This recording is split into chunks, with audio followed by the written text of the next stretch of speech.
The Infinite Way teaching is divided in two parts. It's metaphysical teaching and it's mystical teaching. The metaphysical part of the work consists of the letter of truth, that which you must know with your mind, that which you must study, that which you must practice. And it is that with which we are concerned now, because this is the basis of that which follows after we have perfected ourselves in this.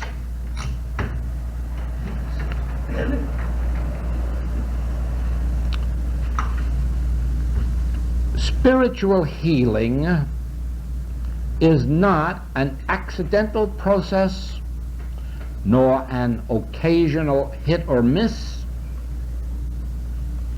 Spiritual healing is not dependent on faith. And faith has nothing to do with spiritual healing.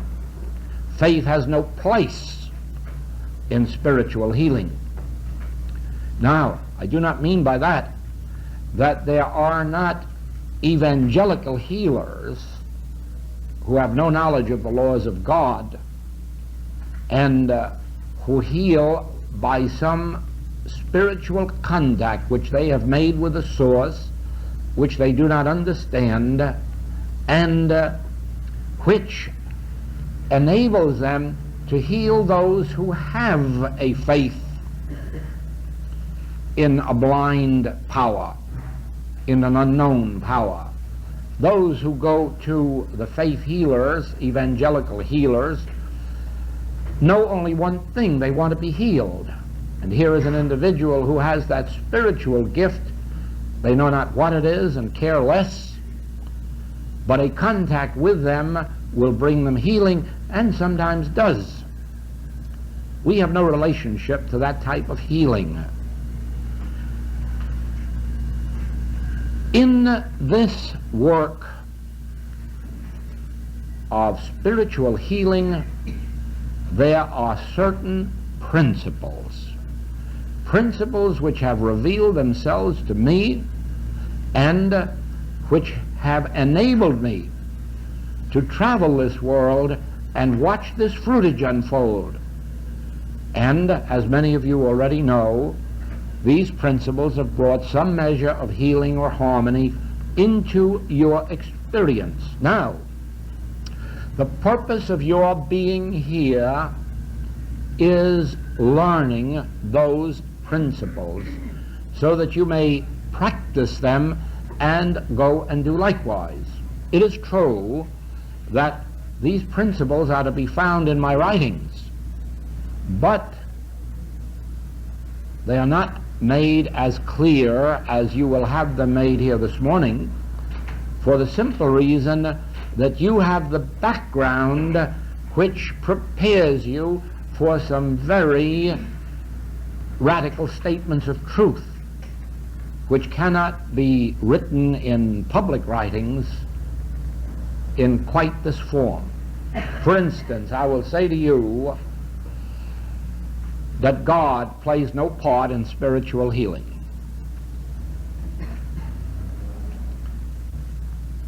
You don't go to God for spiritual healing. You don't have to contact God for spiritual healing. As a matter of fact,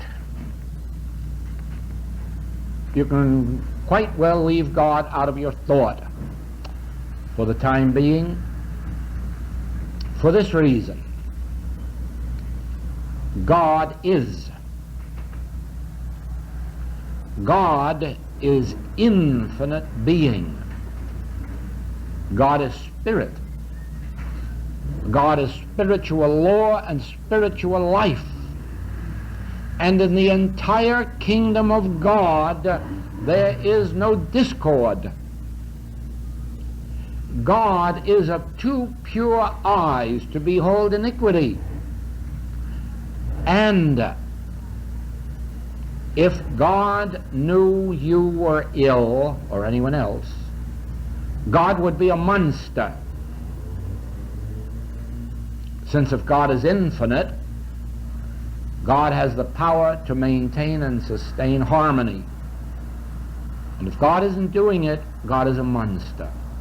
Or if you had a lack of any nature, physical, mental, moral, or financial, that God could fulfill, God is a monster.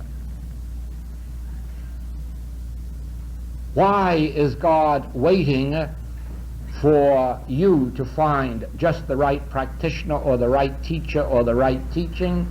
Why is God waiting for you to kneel on the ground or sit cross-legged? All of this is nonsense.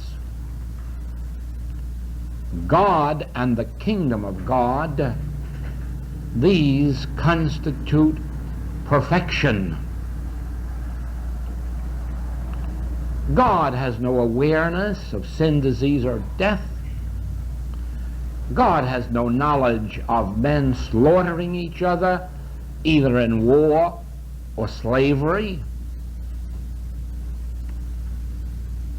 And to go to God and believe for a minute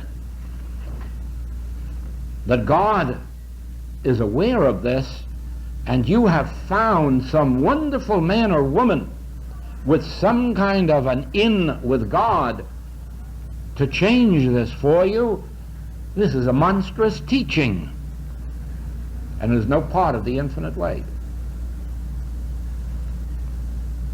In the infinite way, you must start with the realization of what God is. You must know the nature of God. God is eternal, immortal, infinite, spiritual being, presence, power, law, and life. And God is maintaining its spiritual creation infinitely, harmoniously, joyously, and that part of you which is divine isn't sick, isn't in sin, isn't poor, will never die, because it was never born.